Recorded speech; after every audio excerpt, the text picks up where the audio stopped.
যে পদক্ষেপটা আপনাদেরকে করতে হবে সেটা হচ্ছে আপনার যে প্রোফাইল রয়েছে সেই প্রোফাইলটাকে প্রফেশনাল মোডে অন করতে হবে, কিংবা আপনার প্রোফাইলের দ্বারা আপনার পেজ ক্রিয়েট করতে হবে। এবার অনেকেই ভাবছে যে প্রোফাইলটাকে আমরা কিভাবে প্রফেশনাল মোডটা অন করব। এটা একটা সিম্পল ব্যাপার।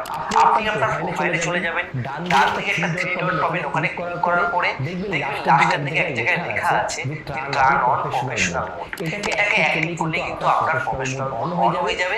এবং এখানে একটা বেনিফিট আপনি কি পাবেন, যে আপনার যে ফ্রেন্ড রয়েছে 2000 3000 4000 ফ্রেন্ড থাকে, সেটা কিন্তু ফলোয়ারে কনভার্ট হয়ে যাবে। এটা কিন্তু আপনাকে হেল্প করবে। এবার আপনি যদি মনে করেন না আমি মোবাইল থেকে করবো না জিনিসটা, আমি পেজ খুলে করতে চাই, সেক্ষেত্রে আপনি ইন্ডিভিজুয়াল পেজ খুলে করতে পারেন। এই ক্ষেত্রে একটা জিনিস হবে যে আপনি যে পেজটাকে খুলবেন সেটা কিন্তু ফলোয়ার সংখ্যা 0 থাকবে, একদম 0 থেকে আপনাকে স্টার্ট করতে হবে। এবার আপনি মনে করুন যে আপনি প্রোফাইল কনভার্ট করে ফেলেছেন, কিংবা আপনি পেজ খুলে ফেলেছেন। আপনি যদি ফেসবুকের